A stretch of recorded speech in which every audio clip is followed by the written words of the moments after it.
Olá, vamos falar sobre o Egito e Kush. Os egípcios criaram uma civilização fascinante em meio ao deserto. Desde 5000 a.C., os habitantes das aldeias próximas ao rio Nilo cultivavam cereais como trigo, centeio e a cevada, legumes, frutas, linho, algodão e papiro. Isso só foi possível porque souberam aproveitar as cheias do rio Nilo.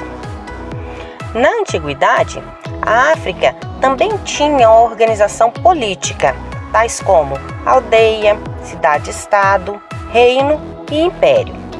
Nas aldeias, as disputas por terras férteis e poder levaram a alianças e guerras entre os chefes. Os vencedores passaram a governar um território maior e com mais pessoas, e ficaram conhecidos como nomos. Eles guerreavam entre si e também os chefes dos nomos era o administrador de todo o território. As disputas entre os nomarcas deram origem a dois grandes reinos, o Alto Egito, localizado no sul, e o Baixo Egito, localizado no norte. Quanto à periodização da história política do Império Egípcio, esta pode ser dividida em 3 períodos: o Antigo Império, o Médio Império e o Novo Império. Por volta de 3100 a.C., o rei Menes, do Alto Egito, conquistou o Baixo Egito, unificando os dois reinos, tornando-se o primeiro faraó e fundador das dinastias de faraós. Nascia assim então o Império Egípcio, com capital na cidade de Tinis, depois substituída por Mênfis, hoje atualmente Cairo. Quanto à religião dos egípcios, eles eram politeístas, ou seja, acreditavam em vários deuses. Entre os mais conhecidos estavam Amon-Ra, que é o criador do universo e de todos os deuses, Osíris, deus da vida após a morte, tem Ísis e Horus e muitos outros. Seus deuses eram representados com forma humana, como Osíris, e também como forma de animal e humano, que era Horus, que tinha o corpo de homem e cabeça de falcão, ou somente como a forma de animal, como Anubis. Isso é conhecido como antroposomorfismo. Os egípcios, tanto os camponeses quanto os faraós, acreditavam na existência de uma vida após a morte. Por isso, vários faraós ordenaram a construção de imensos túmulos, chamado de pirâmides, local onde esperava continuar desfrutando dos prazeres terrenos no pós-vida. Dentre as muitas pirâmides, as que mais se destacaram e destacam até hoje é a de Quéops, Khafre e Miquerinos, consideradas patrimônio da humanidade.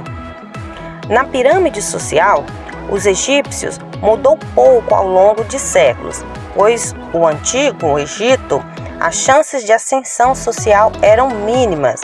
Quase sempre o indivíduo nascia e morria pertencendo ao mesmo grupo social. Como bem podem ver, esta pirâmide social era constituída no topo pelo faraó, abaixo do faraó estavam os nobres e sacerdotes, depois vinham os soldados, os escribas, comerciantes, artesãos, camponeses e, por último, a base de tudo eram os escravos. Entre os altos funcionários e os sacerdotes tinha o vizir e o escriba. O vizir era a maior autoridade do país depois do faraó. Comandava a política, a justiça e a arrecadação de impostos. Os escribas ocupavam posição de destaque também, pois trabalhavam para o Estado, para os templos religiosos e para o exército. Então, podemos notar que a profissão de escriba era bem importante. Para isso, a pessoa precisava estudar desde os 5 anos em uma escola especial, onde aprendia cálculo, leitura e escrita. Já na base da pirâmide estavam os camponeses e os escravos. Os camponeses, chamados no Egito Antigo de felas, constituíam a maior parte da população. Trabalhavam nas propriedades agrícolas, fazia todo tipo de serviço e, em troca, recebia apenas uma pequena parte do que plantavam e ainda tinham que pagar um imposto em produtos, cereais, que era recolhido aos armazéns do faraó. E também eram obrigados a trabalhar em obras do governo, como abertura de estradas, limpezas de canais e transporte de pedras usadas na construção de túmulos, templos e palácios. Já os escravos eram geralmente prisioneiros de guerra e faziam os trabalhos mais pesados e perigosos em minas, pedreiras e nas grandes obras públicas. Os egípcios também desenvolveram uma famosa técnica com mumificação, pois já que eles acreditavam na existência de uma vida após a morte, então eles procuravam conservar o corpo. Por isso, então, essa técnica de mumificação era muito importante.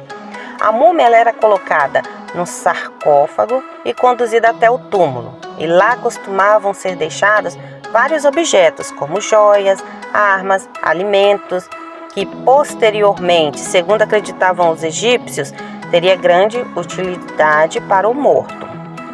A riqueza e a variedade dos objetos deixados nesses túmulos, dependiam das condições de cada um. No túmulo do faraó Tutancâmon, por exemplo, havia um aposento repleto de objetos de luxo. Sua mobília era composta por mais de 5.000 objetos, muitos deles feitos de ouro. A tumba de Tutancâmon e o tesouro nela contida foram encontrados intactos em novembro de 1922 pelo arqueólogo inglês Howard Carter. O reino de Kush está extremamente ligado à história do Egito, já que os faraós egípcios controlaram e conquistaram essa região. E para administrar, eles então nomearam vice-reis, dos quais deveriam receber os tributos pagos pela população de Kush e encaminhá-los às autoridades egípcias, como bem podemos observar nessa pintura de um mural em que foi encontrado na tumba de um desses vice-reis. Mas houve um tempo em que ocorreu o oposto, ou seja, o reino de Kush, que tinha conquistado o Egito. Os cuxitas tomaram Tebas, que é a capital do Egito, e então o faraó Peyer, originário de Kush, tomou o poder, dando início à 25ª dinastia faraônica do Egito, conhecida também como a dinastia dos faraós negros. O faraó desta dinastia usava em sua cabeça uma coroa com 2 serpentes que se erguiam sobre a sua fronte, e isso indicava que ele reinava ao mesmo tempo sobre Kush e o Egito. Eles se consideravam sucessores dos faraós egípcios e também ordenaram a construção de pirâmides que lhes serviram de túmulos. No entanto, a 25ª dinastia foi derrubada pelos assírios, que invadiram e conquistaram a capital do Egito, Tebas. No entanto, uma coisa interessante é que o reino de Kush se distinguia de outros reinos antigos. O rei, ele era escolhido entre os líderes das comunidades. E para isso ele tinha que mostrar preparo para esticar. Quanto o papel da mulher, este foi representado pelas Candace. Há indícios arqueológicos de que as mulheres ocupavam posições de destaque no reino de Kush. Entre as Candaces mais conhecidas está a Amenemhat, que provavelmente liderou a resistência cuxita ao poderoso Império Romano. A rainha africana conseguiu negociar um acordo de paz com os romanos, oferecendo-lhes uma faixa de terra no norte de Kush, e em troca manteve a soberania do seu reino, livrando-se de ter que pagar impostos para Roma. Quanto a principal atividade econômica dos cuxitas era a pecuária, ligada à criação de cabritos, cabras, cavalos e burros. Os cuxitas também desenvolveram um dispositivo movido por animais, que poderia ser bois ou camelos, chamado de saquia. Ele era conectado a 2 rodas d'água. Isso para retirar água do rio Nilo para regar o seu solo. Os cuxitas tinham minas de ouro, ferro e de pedras preciosas, como o rubi. Quanto à sociedade cuxita, pouco se sabe sobre ela. O que se sabe é que após o declínio do reino de Kush, apareceu um novo reino africano, pelo nome de Axum, localizado onde hoje é a Etiópia. Axum herdou a cultura meroíta, mas se distinguiu dela, entre outras coisas, por ter adotado o cristianismo.